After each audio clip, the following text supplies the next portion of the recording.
and it better in some way that you can actually manage, and that's humility. Like, well, I'm a flawed person, I've got all my problems, could I be as good as person X? It's like not the right question. The right question is, could you be slightly better tomorrow than your currently flawed self?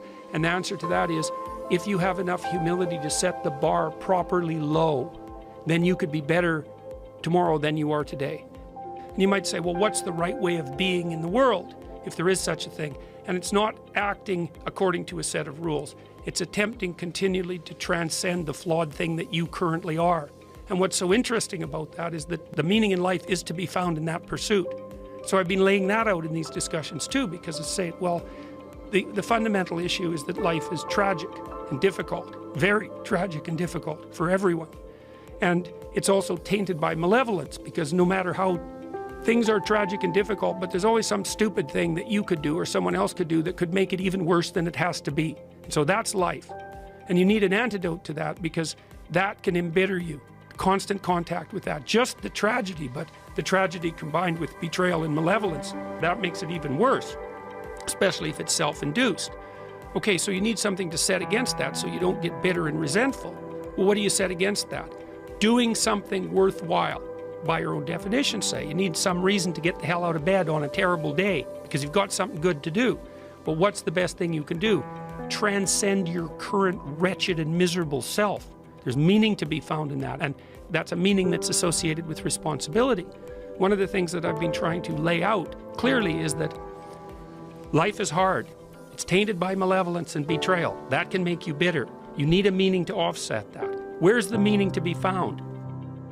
Not in rights, not in impulsive pleasure, but in responsibility. You take responsibility for yourself, so you take care of yourself. If you're good at it, you have some excess left over to take care of your damn family. If you're good at both of those, then you have some excess left over to take care of your community. Those are heavy burdens. You pick up the burdens, you find that's meaningful. The best way to pick up the burden is to continually improve yourself, and that's where the meaning is to be found. And so that meaning is in the continual self-transcendence.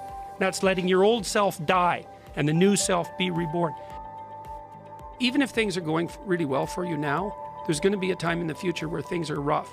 You know, you're going to be ill, family member's going to be ill, a dream is going to fall apart, you're going to be uncertain about your employment status. Like the flood is coming, right? The apocalypse is coming. It's always the case in life.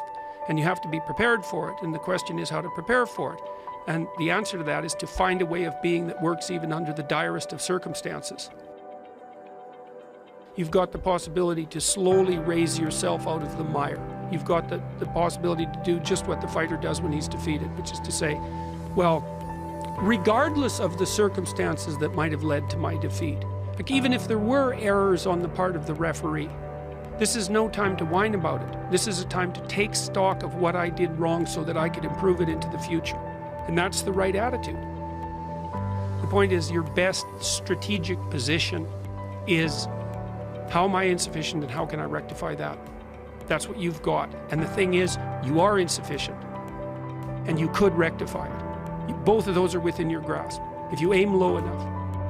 And I don't mean don't aim, and I don't mean don't aim up, but you have to accept the fact that you can set yourself a goal that you can attain, and there's not going to be much glory in it to begin with.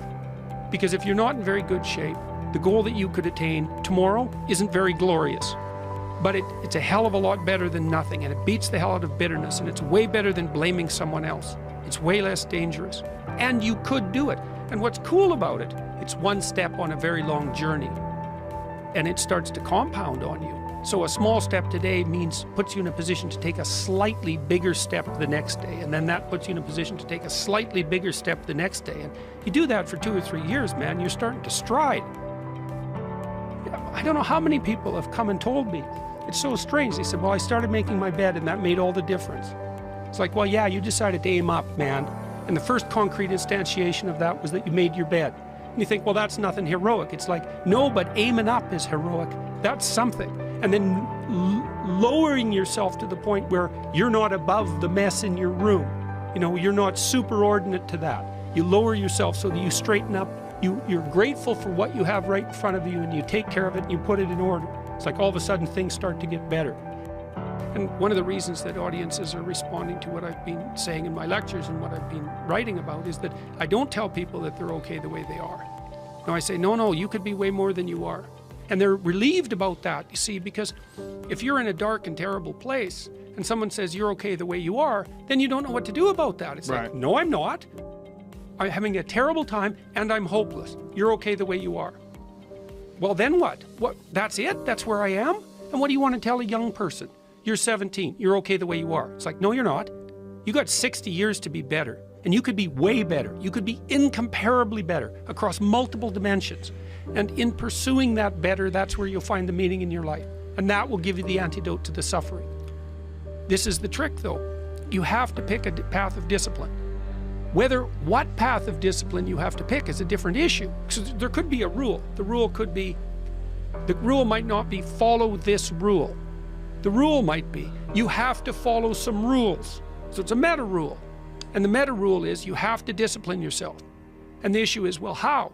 That's not really the relevant question. You can pick a disciplinary path. That's why I often tell my clients, especially young people, they say, well, I don't know what to do. It's like, that's okay. Nobody does. Go do something.